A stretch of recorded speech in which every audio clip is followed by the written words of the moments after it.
안녕하세요. 저는 단밤입니다. 오늘 하루는 편안하게 보내셨나요? 오늘은 여러분께 아주 특별한 이야기를 들려드리려고 해요. 짧지만 깊은 뜻이 담긴 이야기라서 듣고 나면 마음이 편안해지고 잠도 잘 오실 거예요. 제가 천천히 부드럽게 읽어드릴 테니 저의 목소리에 귀 기울이며 좋은 밤 보내시길 바랍니다. 한 노인이 있었습니다. 그는 평생 많은 재산을 모았지만 이제는 임종이 가까워진 상태였어요. 노인은 아들에게 말했습니다. 랍비를 불러다오.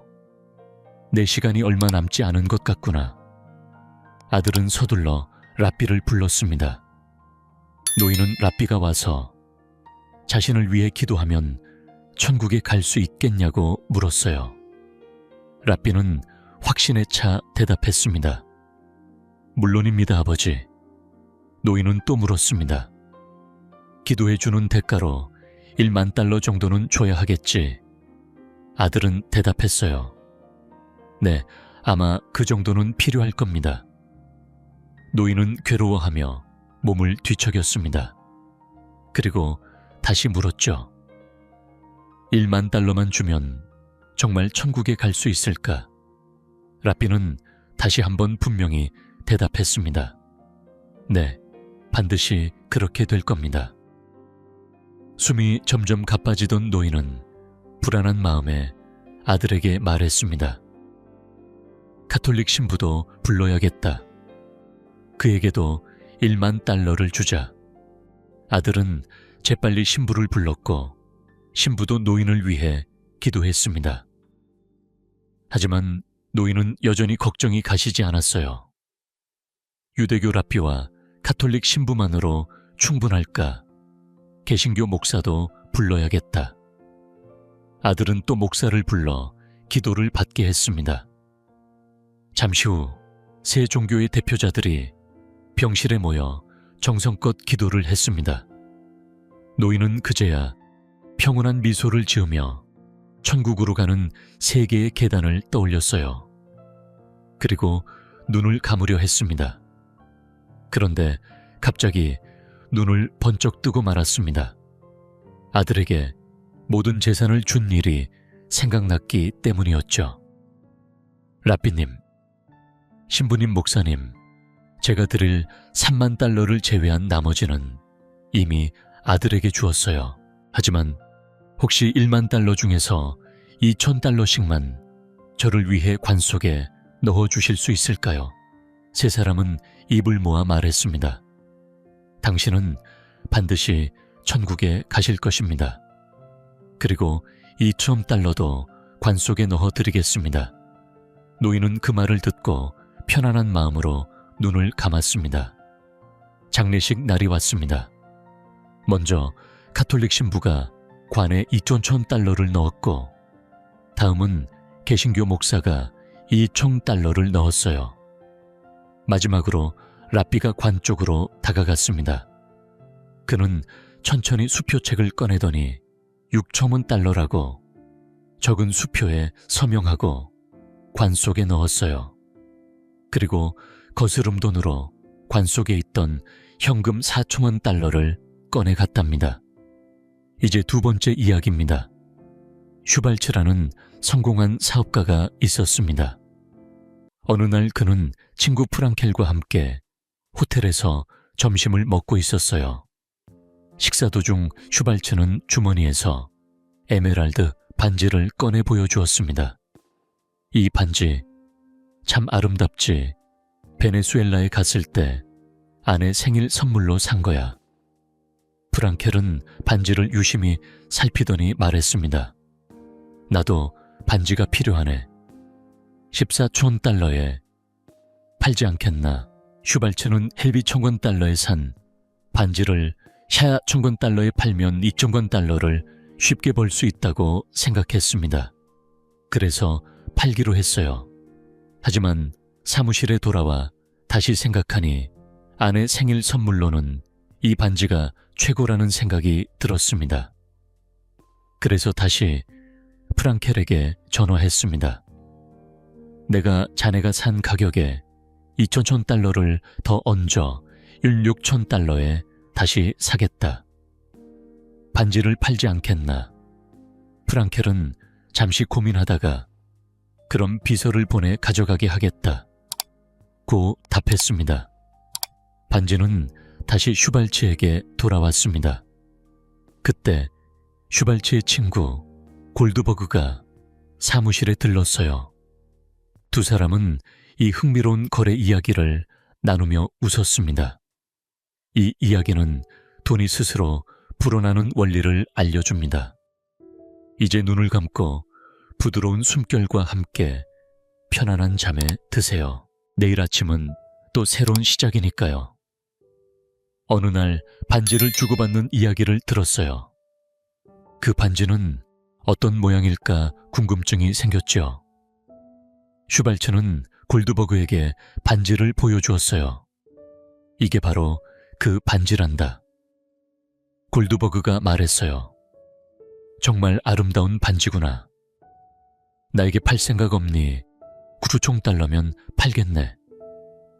골드버그는 기꺼이 그 제안을 받아들였고 반지는 슈발츠에게로 넘어갔어요. 하지만 얼마 지나지 않아 프랑켈에게 전화가 왔어요.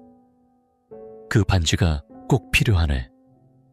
2,000달러를 더 줄 테니 다시 팔아주겠나? 골드버그는 고민했지만 이미 팔았다고 말했어요. 프랑켈은 화가 났어요.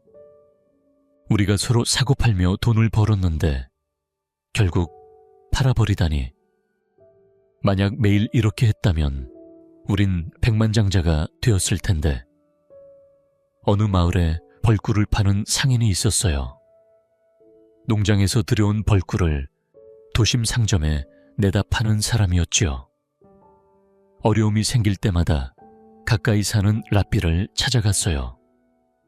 라삐는 늘 따뜻한 마음으로 현명한 조언을 해주었답니다.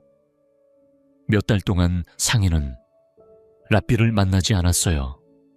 라삐는 그가 잘 지내는지 궁금했죠. 마침내 상인이 찾아왔습니다. 요즘 벌꿀이 잘 팔리지 않아 힘들어요. 가격은 그대로인데 벌꿀에 물을 타서 한 통에 겨우 6코팩의 이익만 남기고 있어요. 입에 겨우 풀칠할 정도랍니다. 하지만 마음이 무겁고 부끄러워 손님들 앞에 나서기가 어렵네요. 라삐가 말했어요. 어쩔 수 없이 그런 선택을 했겠지요. 하지만 해결책이 있습니다. 먼저 저와 약속해 주시겠습니까? 상인은 고개를 끄덕였어요. 좋습니다, 라삐님. 말씀대로 해보겠습니다. 지금보다 이익을 한 통에 7코팩으로 올려보세요.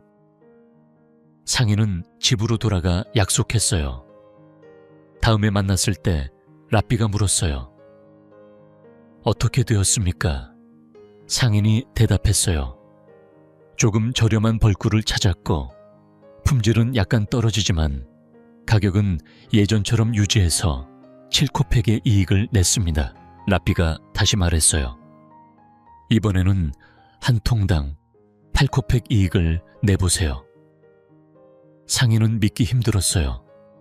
그렇게 싸게 살 수 있는 벌꿀은 없어요. 불가능합니다. 그럼에도 불구하고 8코팩의 이익을 목표로 해보세요. 상인은 고개를 갸웃하며 집으로 돌아갔답니다. 몇 주 후 상인은 웃으며 라삐를 찾아왔어요. 정말 현명하십니다. 좋은 일이 있었어요. 상인은 이야기를 들려주었어요. 8코팩 이익을 내려고 벌꿀에 물을 타는 대신 최고 품질의 벌꿀을 구했습니다. 비싼 값을 받았지만 손님들은 처음엔 투덜거렸어도 맛을 보고는 다시 찾아왔지요. 결국엔 최고급 벌꿀만 판매하게 되었고 큰 성공을 거두었습니다. 라삐는 웃으며 말했어요. 특별한 지혜는 없어요.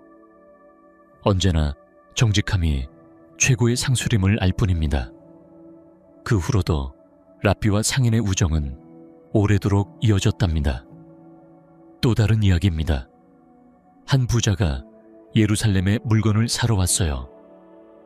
그는 2개의 가방에 은화 300양을 가득 담았어요. 하지만 무거운 가방 때문에 물건을 제대로 살펴볼 수 없었지요. 그래서 고민 끝에 가방 하나를 잠시 땅에 묻어두기로 했답니다. 한밤중에 몰래 조용한 공터에 가서 은화 가방을 깊이 묻었어요. 그가 하는 일을 아무도 몰랐답니다. 다음 날 그는 가방이 잘 있는지 확인하러 갔어요. 하지만 가방은 흔적도 없이 사라졌어요. 놀란 그는 마음을 가라앉히고 주변을 살펴보았지요. 조금 떨어진 곳에 낡은 집이 하나 있었고 벽에 구멍이 뚫려 있었어요. 만약 누군가가 그 집 안에 있다면 구멍을 통해 그를 지켜보고 있었을 거예요. 그 집에 사는 누군가가 가방을 훔친 것이 분명했습니다. 이 이야기를 마음에 담고 이제 깊은 숨을 쉬어봅니다. 편안한 마음으로 천천히 눈을 감으세요. 좋은 꿈이 찾아올 것입니다. 어느 날 한 상인이 지혜로운 노인을 찾아갔습니다. 그는 자신의 은화 가방을 다시 찾고 싶어 고민하고 있었지요. 상인은 문을 두드렸습니다. 잠시 후 노인이 문을 열고 나왔습니다. 상인은 노인에게 천천히 이야기했습니다. 혼자 고민하니 머리가 아픕니다. 현명하신 어르신의 지혜가 필요합니다. 부디 도와주실 수 있을까요? 노인은 잠시 당황했지만 상인을 집 안으로 들였습니다. 상인은 자신이 먼 곳에서 왔다고 말했습니다. 예루살렘 시장에서 은화를 많이 가져왔고 은화 300량이 든 가방도 몰래 묻어두었다고 했습니다. 그러나 그는 걱정이 있었습니다. 저에게는 아직도 은화 900량이 든 가방이 남았습니다. 이걸 친구에게 맡길지 아니면 어제 묻은 가방과 같은 곳에 묻을지 고민입니다. 어르신, 안전하게 지키려면 어떻게 해야 할까요? 노인은 침을 삼키며 대답했습니다. 돈이 많으니 고민도 크겠구먼. 내가 너라면 사람에게 맡기지 않고 땅에 묻는 게 더 안전할 것 같네. 상인은 고개를 끄덕이며 말했습니다. 맞아요. 저도 그렇게 생각했습니다. 조언 감사드립니다. 오늘은 늦었으니 내일 일을 시작해야겠네요. 그렇게 상인은 감사 인사를 하고 밖으로 나왔습니다. 그리고 몰래 노인의 행동을 지켜보았습니다. 노인은 상인이 떠난 뒤 어두워지자 은화 가방을 들고 땅에 묻었습니다. 상인은 조금 뒤 그 자리에 가서 자신의 은화 가방을 무사히 되찾았습니다. 또 다른 이야기입니다. 한 남자가 안식일을 앞두고 괴로워하고 있었습니다. 그는 빵, 생선, 닭고기를 살 돈이 없었지요. 오랫동안 집에 돈을 가져가지 못했고 아내도 배고픈 채로 지냈습니다. 그는 이번 안식일은 그냥 넘길 수 없다 생각하고 큰 결심을 하여 마을 재정 담당관을 찾아갔습니다. 문을 두드리며 외쳤습니다. 끔찍한 불행이 저에게 닥쳤습니다. 사랑하는 아내가 방금 세상을 떠났습니다. 하지만 저는 수의도 관도 살 돈이 없습니다. 어떻게 해야 할지 모르겠습니다. 재정 담당관은 마음이 아파 즉시 루블을 내주었습니다. 남자는 돈을 받고 서둘러 돌아갔습니다. 다음 날 담당관이 위로와 명복을 빌러 갔더니 놀랍게도 아내는 식탁에서 맛있게 음식을 먹고 있었습니다. 그 남자는 담담히 말했습니다. 돈을 뜯은 것이 아닙니다. 사정이 급해 미리 빌린 것뿐입니다. 나중에 아내가 정말 죽으면 위로금은 내지 않으셔도 됩니다. 담당관은 말문이 막혔고 그저 남자를 바라볼 수밖에 없었습니다. 마지막 이야기입니다. 한 랍비가 친구에게 돈을 빌려야 했습니다. 친구는 조건을 내걸었죠. 얼마든지 빌려주겠네. 하지만 증인 앞에서 차용증을 써야 하네. 랍비는 친구의 말을 서운하게 여겼습니다. 우리 40년 넘게 알고 지냈는데 날 믿지 못하고 서류를 믿다니. 그러자 친구가 말했습니다. 네가 바로 걱정스러운 사람이야. 밤낮으로 율법만 연구하니 내게 진 빚을 잊을까봐 겁나. 그리고 덧붙였습니다. 신은 네 편일지 몰라도 인간은 빌린 돈을 잊지 않지. 이야기를 들으며 마음이 편안해지길 바랍니다. 조용히 숨을 고르며 천천히 눈을 감아 보세요. 좋은 꿈 꾸세요. 분명한 일이었어요. 그래서 라비는 마음이 조마조마해지는 걸 느끼면서도 증인이 지켜보는 앞에서 차용증에 서명을 해야 했답니다. 어느 날 한 남자가 술잔을 기울이고 싶었지만 호주머니를 뒤져도 단 한 푼의 동전도 나오지 않았어요. 그는 돈이 많은 친구를 찾아갔죠. 1루블만 빌려주게. 1년 뒤에 1루블 이자를 더해서 꼭 갚겠네. 친구는 도끼를 담보로 잡고 1루블을 빌려주었답니다.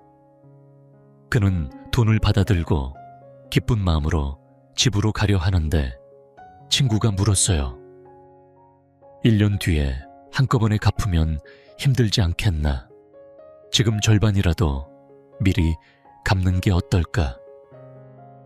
남자는 친구의 말이 맞는 것 같아 절반을 먼저 갚고 집으로 돌아갔죠. 하지만 집에 돌아와 곰곰이 생각해보니 이상한 점이 많았어요. 돈을 빌렸는데 손에 쥔 돈은 없고 절반을 갚았는데도 내년에 또 1루블을 갚아야 한다니. 게다가 도끼까지 빼앗겼으니 이게 도대체 무슨 계산일까? 남자는 혼란스러운 마음으로 멍하니 천장을 바라보다가 조용히 잠이 들었답니다. 황금손의 저주 이야기예요. 옛날에 한 남자가 있었어요. 그는 숲에서 나무를 베어 살아가며 가족을 부양했죠. 그의 아버지도 할아버지도 모두 나무꾼이었고 대대로 가난한 삶을 벗어나지 못했답니다. 어느 뜨거운 여름날 새벽부터 나무를 베던 그는 너무 더워서 낮이 되자 쓰러지듯 앉았어요. 땀으로 온몸이 흠뻑 젖고 이마에는 굵은 땀이 흘렀지요. 눈물이 가득 고여 땀과 함께 흘러내렸어요. 나는 왜 세상에 태어났을까? 매일 죽을 만큼 일하지만 희망은 없고 먹는 건 말라빠진 빵과 산딸기뿐이야. 닭고기는커녕 한 번도 손에 잡아본 적도 없고 딸감을 팔아도 겨우 몇 푼 벌 뿐이야. 만약 내게 황금 한 장만 있다면 하루 종일 신께 감사하며 살 수 있을 텐데. 그렇게 한탄하던 그는 어느새 스르르 잠에 빠졌어요. 꿈속에서 북극성처럼 빛나는 눈동자를 가진 젊은이가 황금 지팡이를 들고 나타났어요. 그는 말했죠. 당신의 한숨과 눈물을 보았고 소원 하나를 들어주러 왔소. 무엇이든 원하는 걸 말하시오. 나무꾼은 대답했어요. 제가 만지는 모든 것이 황금으로 변하게 해주세요. 젊은이는 신비로운 미소를 지으며 황금 지팡이로 그를 한번 건드렸고 사라졌답니다. 나무꾼은 잠에서 깨어 도끼를 쥐었어요. 그 도끼가 황금으로 변해 있었지요. 나무를 만지자 통나무가 황금 통나무로 변했고 그는 기쁨에 넘쳤답니다. 이제 나는 세상에서 가장 부자가 될 거야. 가장 크고 아름다운 집을 짓고 고급 가구도 들여놓아야지. 나는 심지어 쓰레기조차 황금으로 바꿀 수 있어. 하지만 목이 말라 물병을 집어들었는데 그 물병도 황금으로 변했어요. 입에 대자마자 물이 황금으로 변해버려 한 방울도 마실 수 없었죠. 시간이 흐르고 그는 점점 더 목이 말라 쓰러질 지경이 되었어요. 그는 크게 울며 외쳤어요. 내가 받은 축복이 저주가 되어버렸구나. 내가 만지는 모든 것이 황금으로 변한다면 나는 무엇을 먹고 마실 수 있단 말인가. 젊은이의 웃음은 그의 어리석음을 비웃는 듯 했지요. 굶주림에 견디지 못한 나무꾼은 신께 간절히 도움을 청하며 기도했어요. 기도하다 잠이 든 그는 깨어났을 때 머리맡에 놓인 물병이 멀쩡한 것을 보고 깨달았답니다. 모든 것이 꿈이었음을. 그는 물을 마시며 세상에서 가장 달콤한 맛을 느꼈어요. 몸도 다시 건강해진 듯했고 기분이 좋아 콧노래를 흥얼거렸답니다. 그는 다시 나무를 베러 산으로 내려갔어요. 그리고 인간 욕심의 헛됨을 일깨워준 꿈에 감사했지요. 랍비의 상담 시간. 어느 날 상담을 잘하는 랍비의 집에 두 사람이 동시에 찾아왔어요. 한 명은 가난한 사람이었고 다른 한 명은 이름난 부자였지요. 랍비는 먼저 부자를 불러 상담을 시작했답니다. 이야기를 이렇게 천천히 들으며 마음을 편안히 하고 포근한 잠결로 들어가시길 바랍니다. 어느 날 가난한 사람이 찾아왔습니다. 그의 면담은 아주 짧게 5분 만에 끝났지요. 부자가 받은 긴 상담 시간에 비하면 너무 짧은 시간이었습니다. 그는 마음이 상해 랍비에게 물었어요. 저는 모든 사람을 공평하게 대한다고 믿었는데 왜 저만 이렇게 짧은 면담을 받나요? 랍비는 조용히 웃으며 대답했습니다. 당신은 이미 자신이 가난하다는 것을 알고 저를 찾았지만 부자는 자신의 마음이 가난하다는 것을 깨닫는 데에 시간이 더 걸린 것뿐입니다. 한 집안에 아이들이 함께 앉아 있었습니다. 그날의 식사는 삶은 달걀이었지요. 한 아이가 달걀 하나를 금세 먹었지만 아직 배가 고파 옆 아이에게 달걀을 빌려달라고 부탁했습니다. 나중에 꼭 갚을게. 달걀 하나만 빌려줘. 지금 너무 배고파서. 옆 아이가 조건을 붙였어요. 내가 갚으라고 할 때는 달걀뿐 아니라 그동안 쌓인 이자까지 줘야 해. 달걀을 탐냈던 아이는 흔쾌히 빌렸고 맛있게 먹었습니다. 몇 년 뒤 달걀을 빌려준 아이가 돌려달라고 했습니다. 빌린 아이는 달걀 하나를 줬지요. 그러자 달걀을 빌려준 아이가 말했어요. 몇 년이 지났어. 이자도 줘야 하지 않겠니? 달걀 하나를 가지고 몇 개를 바라는 건 너무 욕심이 아니니. 두 아이는 다투다가 다윗 왕에게 판결을 청했습니다. 다윗 왕은 달걀을 빌린 아이에게 말했습니다. 내 말이 맞다. 이자까지 치러 갚는 것이 옳다. 그러자 빌린 아이는 화를 내며 말했어요. 그렇게 한다 해도 얼마나 갚아야 할지 모르겠습니다. 이자율이 정해진 게 없으니까요. 달걀을 빌려준 아이는 주장했습니다. 만약 달걀에서 병아리가 나오면 그 병아리가 자라 다시 달걀을 낳을 거야. 그래서 최소한 달걀 100개는 받아야 한다. 이 말을 들은 아이는 눈물을 흘렸습니다. 그때 솔로몬 왕자가 지나가다 그 소식을 들었습니다. 왕자가 두 아이를 불러 물었어요. 어떤 판결을 받았니? 아이들이 답했습니다. 달걀 1개에서 나올 수 있는 이자까지 모두 갚으라고 하셨어요. 솔로몬 왕자는 잠시 생각하다가 지혜를 알려주었죠. 소녀는 그 말을 따라 밭으로 가서 콩을 심기 시작했습니다. 사람들은 의아해하며 물었어요. 삶은 콩을 심는다고 그런 게 싹이 난리 없잖아. 하지만 이 이야기는 금세 퍼져 왕의 귀에까지 들렸습니다. 왕은 자신의 판결이 잘못됐음을 인정하고 두 아이를 다시 불렀습니다. 삶은 달걀은 절대 병아리가 될 수 없다. 그러니 달걀 하나만 갚는 것으로 하거라. 결국 아이는 달걀 하나만 돌려주었습니다. 또 다른 이야기입니다. 한 이민자가 직장을 구하고 있었습니다. 그는 배우지도 못했고 가진 것도 많지 않았죠. 어느 날 누군가 교회에서 총무를 구한다는 소식을 전해 주었습니다. 그는 서둘러 교회로 갔습니다. 교회의 한 사람이 총무가 하는 일을 설명했어요. 교회의 문을 열고 닫는 일, 청소 기도서, 나누기 안내문, 작성 헌금, 영수증 발급 등 여러 일을 합니다. 그는 머뭇거리며 말했습니다. 저는 글을 읽고 쓸 줄 모릅니다. 어떻게 해야 할까요? 안타깝게도 교회는 그 일을 꼭 할 줄 아는 사람을 원했습니다.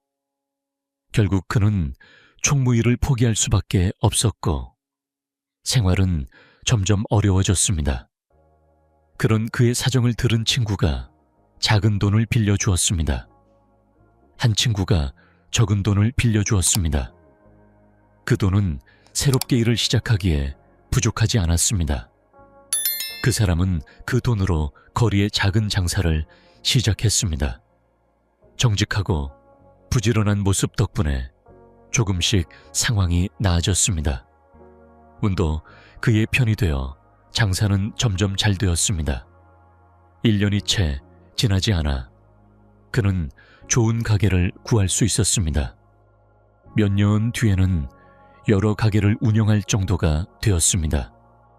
그는 이제 유명한 상인이 되었고 부러울 것이 없었습니다. 어느 날 그는 은행에 갔습니다. 사업을 더 키우려면 돈이 좀 더 필요했기 때문입니다. 은행 직원에게 5만 달러를 빌릴 수 있는지 물었습니다. 은행 직원은 그의 신용과 재산을 살펴보았습니다.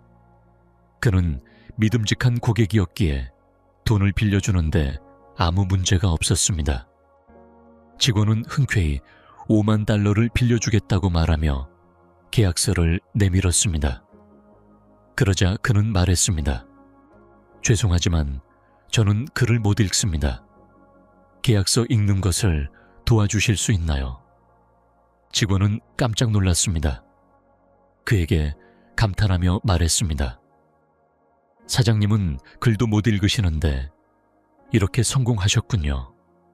만약 글을 읽을 줄 알았다면 얼마나 더 큰 성공을 이루셨을까요? 그는 잠시 생각하다가 미소 지으며 대답했습니다. 그분을 알았다면 아마 교회 총무가 되어 있었을 겁니다. 그는 자신이 글을 모르는 은행 직원에게 과거 이야기를 들려주었습니다. 그를 알았다면 교회 총무가 되었을 것이고 그 일에 만족했을 겁니다. 직원은 고개를 끄덕이며 말했습니다. 세상 일은 참 알 수 없군요.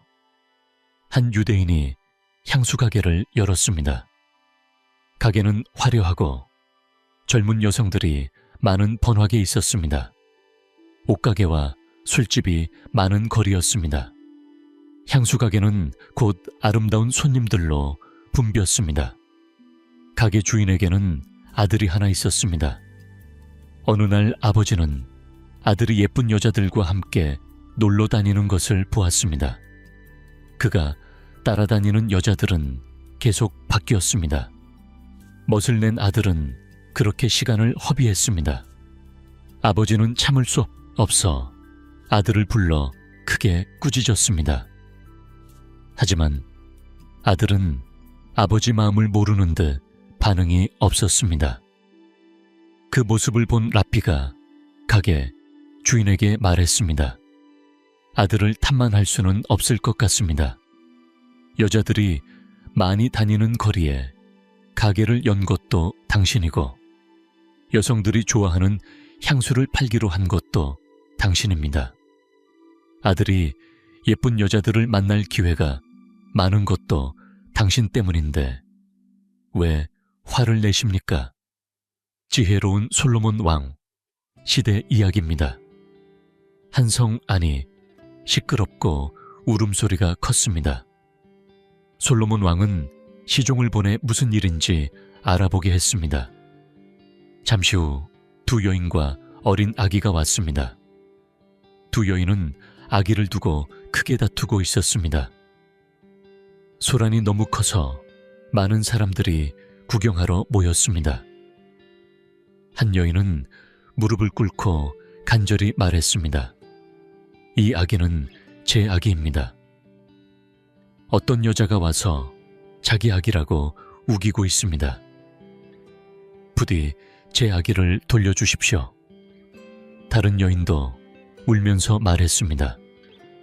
며칠 전 제 아기가 도둑 맞았습니다. 저는 이 아기가 제 아기임을 압니다. 솔로몬 왕은 그들을 잠시 내보내고 다시 오라고 했습니다. 사람들을 보내 여러 사실을 조사했지만 누구의 아기인지 결정할 만한 증거를 찾지 못했습니다. 다시 두 여인과 아기가 재판에 섰습니다. 솔로몬 왕은 말했습니다. 여러 조사를 했으나 누구 아기인지 판단하기 어렵소. 유대법에 따라 판결하겠소. 두 여인은 놀란 눈으로 왕을 바라보았습니다. 왕은 침착하게 판결을 내렸습니다. 이 이야기가 오늘 여러분의 마음을 편안하게 하길 바랍니다. 편안한 숨을 쉬며 좋은 꿈 꾸세요. 옛날 어느 왕이 있었습니다. 그 왕은 두 여인이 아기 한 명을 서로 자기 아이라며 다투는 일을 맡게 되었어요. 법에는 소유가 분명하지 않으면 반으로 나누라고 정해져 있었습니다. 왕은 아기를 두 동강내라고 명령해했습니다. 그때 한 여인이 크게 울기 시작했어요. 그 여인은 아기를 잃을까 두려워 소리쳤습니다. 왕이시여, 제가 거짓말했습니다. 아기는 저 여인의 아기입니다. 제발 아이를 안전하게 그 여인에게 돌려주세요. 그 여인은 눈물로 가득 찬 얼굴로 간절히 부탁했지요. 반면 아기를 키우던 다른 여인은 놀란 듯 했지만 냉정을 잃지 않고 조용히 말했습니다. 현명하신 왕의 명령을 따르겠습니다. 왕은 크게 외쳤습니다. 거짓말을 한 사람은 바로 너다 아이를 나누자고 하면서도 태연하다니 자신의 아이를 지키려는 마음이 없는 것이 분명하다. 너는 남의 아이를 훔치고 거짓말한 벌을 받아야 할 것이다. 그리고 왕은 울던 여인에게 말했어요. 네가 진심으로 자식을 사랑하니 아이를 무사히 데려가거라. 여인은 아기를 꼭 안고 기쁨의 눈물을 흘렸습니다. 사람들은 왕의 지혜를 오래도록 칭송했다고 합니다. 또 다른 이야기입니다. 한 노인이 있었습니다. 그는 큰 부자가 되어 인생을 마무리할 시간이 다가오자 아들에게 부탁했습니다. 똑똑한 라피를 불러다 주게. 내게 남은 시간이 얼마 없구나. 아들은 서둘러 라피를 불렀고 노인은 말했다. 라피가 나를 위해 기도하면 내가 천국에 갈 수 있겠지. 아들은 답했습니다. 물론이죠. 그러나 랍비에게 들을 사례가 1만 달러는 될 겁니다. 노인은 괴로워하며 몸을 뒤척이다가 또 물었습니다. 1만 달러를 주면 정말 천국에 갈 수 있을까? 아들은 자신 있게 말했습니다. 분명히 가실 겁니다. 노인은 불안한 마음에 말했어요. 가톨릭 신부도 불러야겠다. 그에게도 1만 달러를 주자. 아들은 다시 신부를 불렀습니다. 하지만 노인은 여전히 걱정이 되었습니다. 유대교와 가톨릭만으로 충분할까? 개신교 목사도 불러야겠다. 목사도 초대되어 1만 달러 사례를 약속받았습니다. 유대교 랍비, 가톨릭 신부, 개신교 목사가 모두 와서 정성껏 기도를 해주었습니다. 노인은 드디어 평온한 미소를 지으며 눈을 감으려 했어요. 그 순간 갑자기 눈을 떴습니다. 내가 전 재산을 아들에게 다 줘버렸구나. 그런데 천국에 가려면 돈이 필요하지 않을까? 세 분께 드릴 3만 달러 중 각각 2천 달러만 관 속에 넣어줄 수 있겠나? 세 분은 입을 모아 말했습니다. 분명히 천국에 가실 겁니다. 그리고 2천 달러도 관 속에 넣어 드리겠습니다. 노인은 그 말을 듣고 편안하게 눈을 감았습니다. 장례식 날 먼저 가톨릭 신부가 관 속에 2천 달러를 넣었습니다. 다음으로 개신교 목사도 2천 달러를 넣었고, 마지막으로 랍비가 천천히 수표책을 꺼내 6천 달러라고 적은 수표를 관에 넣었답니다. 그리고 랍비는 관 속의 현금 4천 달러를 꺼내 갔습니다. 돈이 스스로 불어나는 원리였죠. 마지막으로 한 성공한 사업가 이야기를 들려드릴게요. 그의 이름은 슈발츠였습니다. 어느 날 친구 프랑켈과 점심을 먹으며 주머니에서 에메랄드 반지를 꺼냈습니다. 아내에게 줄 선물이지. 정말 아름다운 반지야. 프랑켈은 반지를 자세히 살펴보며 나도 반지가 필요했는데 얼마에 샀지? 라고 물었어요. 이야기를 여기서 천천히 마무리하며 편안한 숨결 따라 고요한 밤 되시길 바랍니다. 좋은 꿈 꾸세요. 한 상인이 아름다운 반지를 팔려고 했습니다. 그는 원래 1만 4천 달러 팔겠다고 했죠. 그러자 한 남자가 말했어요. 그 반지를 2천 달러 더 얹어서 1만 6천 달러에 거 사겠네. 그 말에 상인은 잠시 고민했습니다. 간단히 2천 달러를 더 벌 수 있으면 나쁘지 않겠군.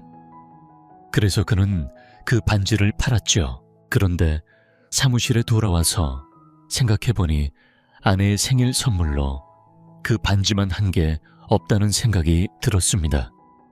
그래서 그는 다시 전화를 걸었습니다. 내가 2천 달러를 더 얹어 16,000달러에 그 반지를 다시 살게. 다시 내게 팔지 않겠나. 그 말을 들은 남자는 잠시 생각했습니다. 단 3시간 만에 2,000달러를 벌었으니 정말 좋은 거래였군. 그래서 비서를 시켜 반지를 다시 가져다 주게 했습니다. 그 사이 상인의 친구가 사무실에 들렀습니다. 그는 두 사람이 반지를 주고받는 이야기를 재미있게 들었죠.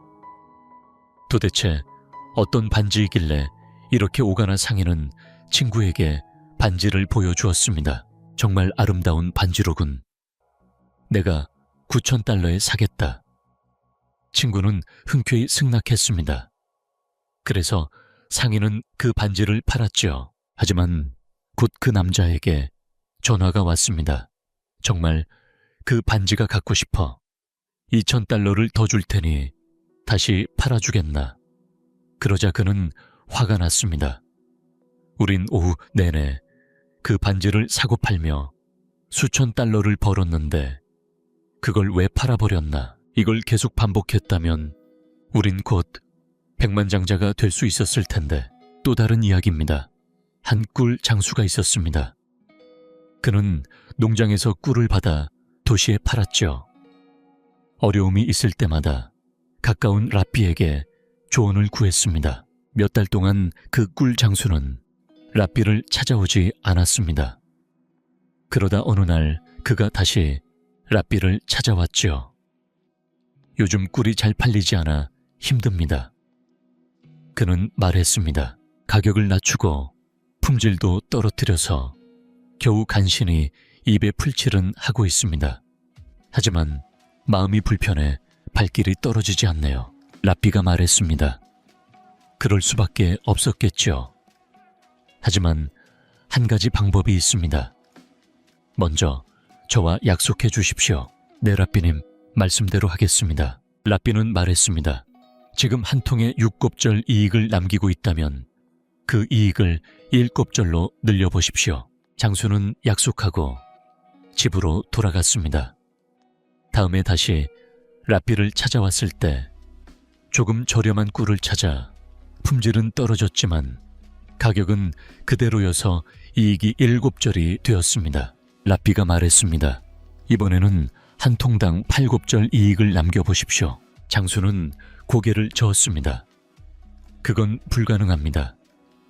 그렇게 싼 꿀은 세상에 없습니다. 라삐는 다시 말했습니다. 그래도 시도해보세요. 몇 주가 지나고 장수가 웃으며 돌아왔습니다. 라삐님, 정말 현명하십니다.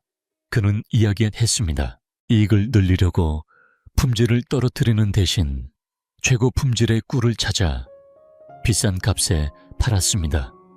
손님들은 처음엔 투덜거렸지만 맛본 뒤로는 다시 찾아왔습니다.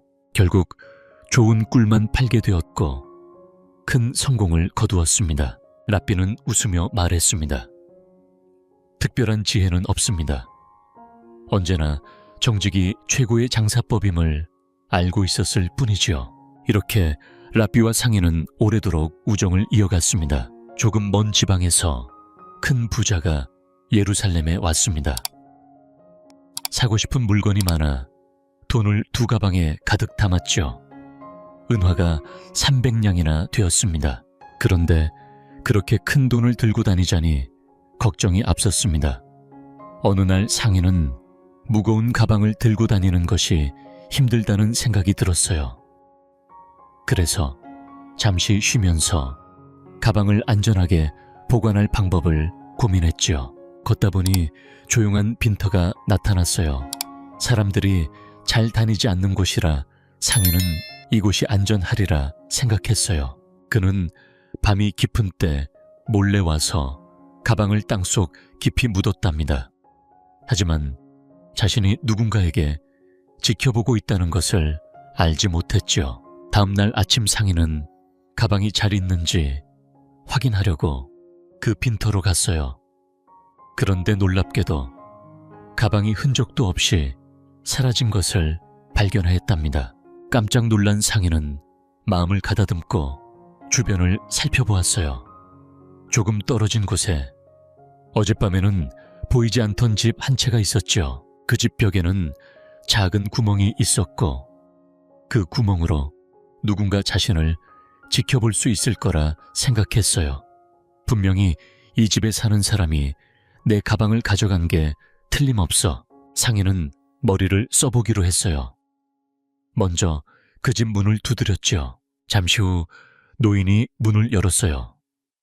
상인은 직감적으로 이 노인이 범인일 거라 믿었어요. 능청스럽게 상인은 노인에게 말했어요.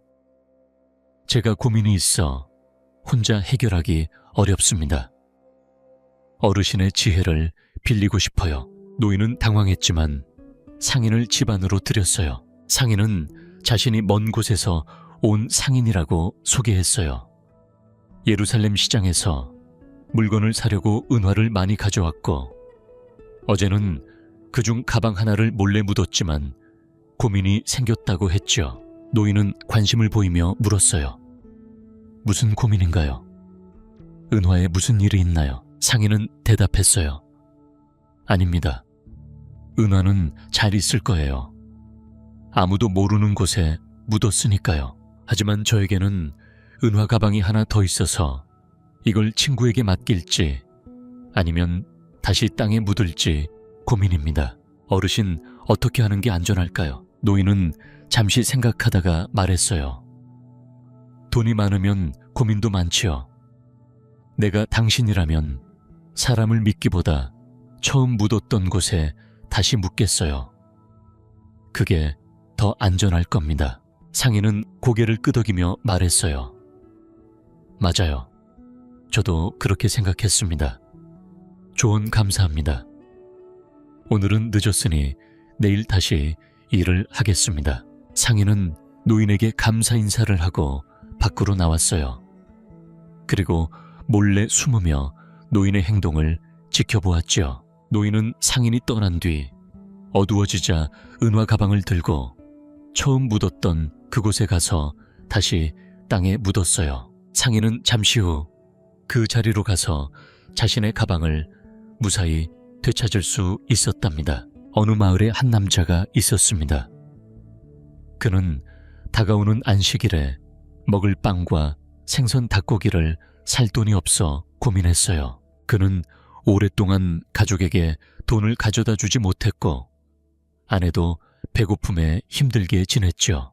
이번 안식일만큼은 그냥 넘길 수 없다고 생각한 그는 큰 용기를 내어 마을의 재정 담당관 집을 찾아갔습니다. 망설임 없이 문을 두드리고 말했어요. 큰 불행이 닥쳤습니다. 사랑하는 아내가 방금 세상을 떠났는데 관과 장례 비용을 낼 돈이 없습니다. 어떻게 해야 할까요? 재정 담당관은 그의 말에 마음이 아파 자신의 재량으로 쓸 수 있는 돈 10루블을 주었어요. 남자는 그 돈을 받고 서둘러 집으로 돌아갔습니다. 다음 날 재정 담당관은 남자를 위로하고자 집을 찾았어요. 그런데 놀랍게도 그의 아내는 식탁에 앉아 맛있게 음식을 먹고 있었죠. 이게 무슨 일입니까? 살아있는 아내를 팔아서 돈을 받다니. 재정 담당관이 화를 내자 남자는 차분히 대답했어요. 화내지 마십시오. 저는 돈을 뜯은 게 아닙니다. 급한 상황이라 돈을 빌렸을 뿐입니다. 나중에 진짜 아내가 세상을 떠나면 위로금은 내지 않으셔도 됩니다. 재정 담당관은 할 말을 잃고 그저 남자를 바라볼 뿐이었답니다. 옛날에 한 랍비가 있었습니다. 그는 친구에게 돈을 빌려야 할 일이 생겼습니다. 그래서 친구에게 도움을 청했죠. 친구는 이렇게 말했습니다. 내가 네 손을 보면 얼마든지 빌려줄 수 있어. 하지만 증인이 보는 앞에서 빌린다는 약속을 글로 남겨야 해. 랍비는 그 말을 듣고 마음이 아팠습니다. 왜냐하면 그동안 많은 사람들이 자신을 존경하고 믿었는데 친구가 계약서만 믿는 것 같아서였죠. 그래서 랍비는 친구에게 솔직한 마음을 전했습니다. 우리가 알고 지낸 지 벌써 40년이 넘었는데 왜 날 믿지 않는가? 나는 언제나 신의 뜻을 배우고 실천하려 애쓰는 사람이야. 그런데 친구가 대답했어요. 그게 바로 내가 걱정하는 점이야. 넌 하루 종일 율법 공부에만 몰두하니까 내게 진 빚을 쉽게 잊어버릴 것 같거든. 또 신이 항상 네 편일 거라 생각하니 인간에게 진 돈은 중요하지 않게 여길 것 같아. 그래서 꼭 계약서를 써야 한다는 거야. 그 말을 들은 랍비는 얼굴이 붉어졌지만 증인들 앞에서 차용증에 서명할 수밖에 없었습니다. 어느 날 한 남자가 술을 마시고 싶었지만 주머니를 아무리 뒤져봐도 동전 한 입도 없었습니다. 그래서 돈 많은 친구를 찾아갔죠. 1루블만 빌려줘.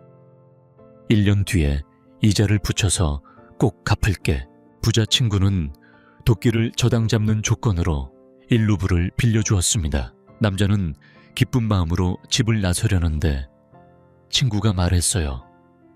1년 뒤에 1루블을 한꺼번에 갚는 게 힘들면 지금 절반만 먼저 갚는 게 어때? 그 말이 맞는 것 같아 그는 절반을 갚고 집으로 돌아갔습니다. 그런데 집에서 생각해보니 뭔가 이상했습니다. 돈을 빌렸는데 돈은 없고 절반을 갚았는데 내년에 또 일루브를 갚아야 하다니 말이 안 되는 계산이었습니다. 게다가 도끼까지 빼앗겼으니 참 영리한 친구라는 생각이 들었죠. 남자는 하늘을 바라보다가 곧 잠에 들었습니다. 옛날에 한 가난한 나무꾼이 있었습니다. 그는 숲에서 나무를 베며 생계를 꾸렸습니다. 그의 아버지도 할아버지도 모두 나무꾼이었고 대대로 가난한 삶을 벗어나지 못했지요. 어느 무더운 여름날 새벽부터 일하던 나무꾼은 낮이 되자 너무 더워서 힘이 빠졌습니다. 온몸은 땀으로 흠뻑 젖었고 이마에는 땀이 비처럼 흐르고 있었습니다. 눈물도 고였고 땀과 섞여 흐르기 시작했죠. 그는 스스로 물었습니다. 왜 나는 이런 세상에 태어났을까? 매일 힘껏 일하지만 희망이 보이지 않아.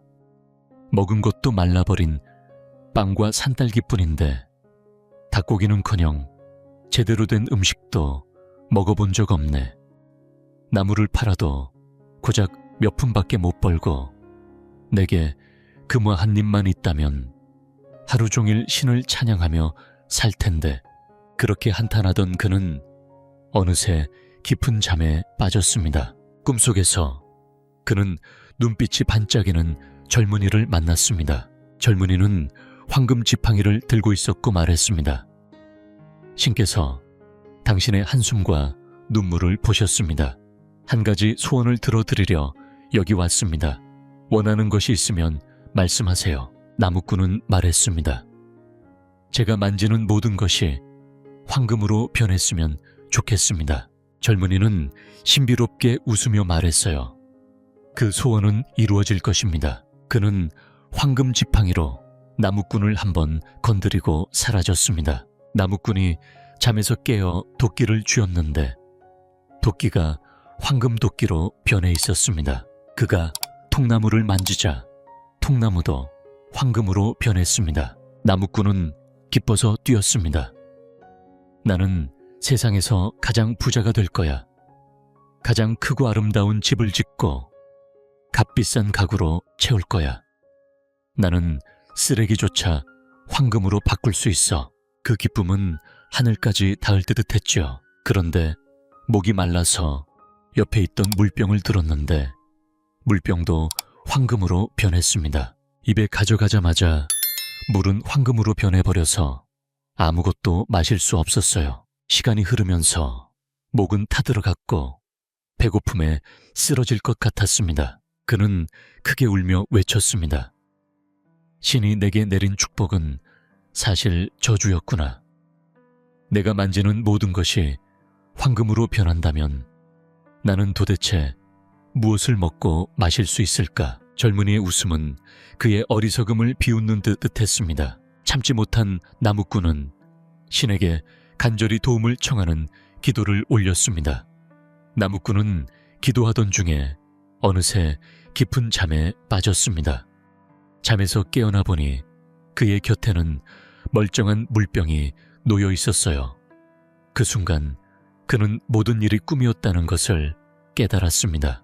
물병을 들고 한 모금 마셔보니 세상 그 어떤 것보다도 달콤했습니다.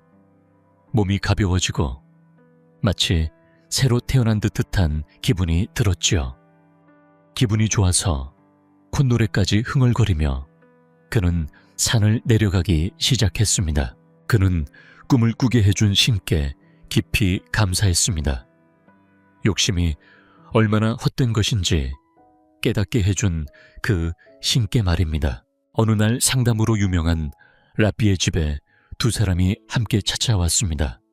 한 사람은 가난한 사람이었고 다른 한 사람은 부자였습니다. 먼저 부자가 방으로 들어갔고 1시간이 지나서야 나왔습니다.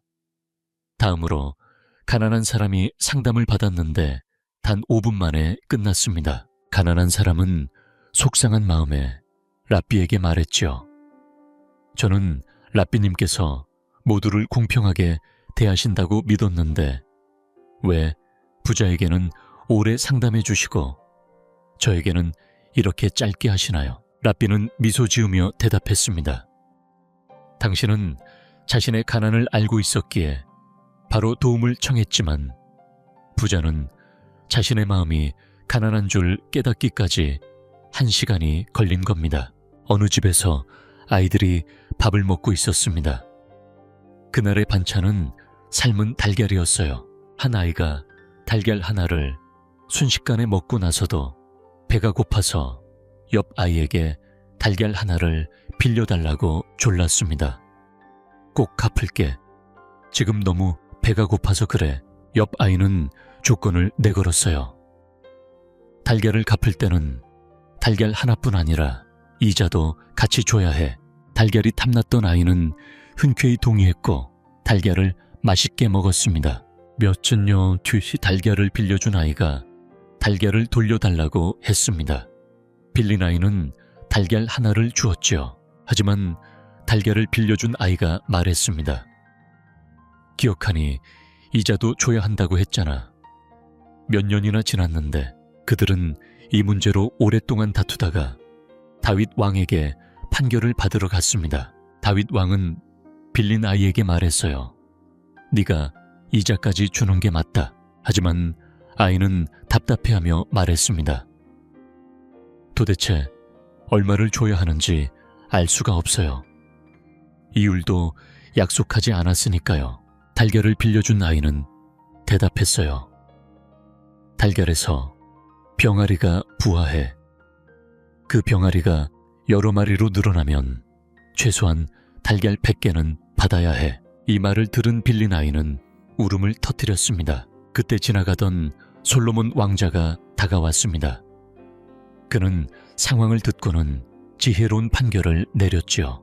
삶은 달걀은 병아리가 될 수는 없으니 시간이 지나도 삶은 달걀은 삶은 달걀일 뿐이다. 그러니 달걀 하나만 갚으면 된다. 결국 아이는 달걀 하나만 돌려주었고 다윗 왕도 솔로몬 왕자의 현명함을 크게 칭찬했습니다. 어느 이민자가 직장을 구하고 있었습니다. 그는 배운 것도 적고 가진 것도 별로 없었지요. 어느 날 누군가 교회에서 일손을 구한다는 이야기를 들려주었습니다. 그는 급히 교회를 찾아갔고 그곳에서 총무가 하는 일을 맡게 되었습니다. 이야기는 여기까지입니다. 편안한 마음으로 천천히 눈을 감아보세요. 오늘도 좋은 꿈 꾸시길 바랍니다. 교회에는 문을 열고 닫는 일을 하는 충무가 있습니다. 그들은 교회를 깨끗이 청소하고 예배 때 기도서를 나누어 주기도 하지요. 또한 안내문을 쓰고 헌금에 대한 영수증을 발급하기도 합니다. 어느 날 한 사람이 충무가가 되고 싶어 했습니다. 하지만 그는 글을 읽을 줄 몰랐습니다. 안내문도 쓸 수 없고 영수증도 만들 수 없었지요. 저는 글을 읽고 쓸 줄 모릅니다. 어떻게 해야 할까요? 그는 걱정하며 말했습니다. 그래서 결국 그는 충무가가 되는 꿈을 포기했습니다. 그의 삶은 점점 힘들어졌습니다. 그런데 그의 친구가 작은 돈을 빌려주었습니다. 그 돈은 새 일을 시작하기에 충분했습니다. 그는 거리에서 정직하게 장사를 시작했습니다. 조금씩 그의 상황은 좋아졌습니다. 운도 함께 따라주었답니다. 1년이 차에 지나지 않아 그는 작은 가게를 열었고 몇 년 뒤에는 여러 가게를 갖게 되었습니다. 그는 이제 유명한 상인이 되었고 부러울 것이 없었지요. 어느 날 그는 은행에 갔습니다. 사업을 더 크게 키우고 싶었기 때문입니다. 5만 달러를 빌릴 수 있을까요? 그는 은행 직원에게 물었습니다. 은행 직원은 그의 신용과 재산을 살펴보았습니다. 그는 믿음직한 고객이었습니다. 그래서 직원은 기꺼이 말했습니다. 사장님, 5만 달러 이상도 가능합니다. 계약서를 읽고 서명해 주세요. 하지만 그는 말했습니다. 죄송하지만 저는 글을 읽지 못합니다. 도와주실 수 있나요?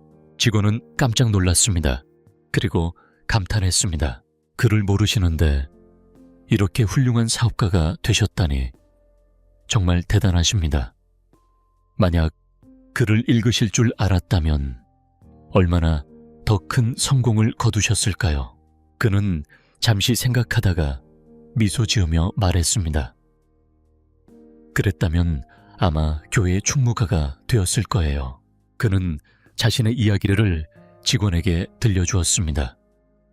그를 몰랐기에 충무가가 되지 못했고 그 일을 했더라면 지금의 사업가는 되지 못했을 거라고요. 직원은 고개를 끄덕이며 말했습니다.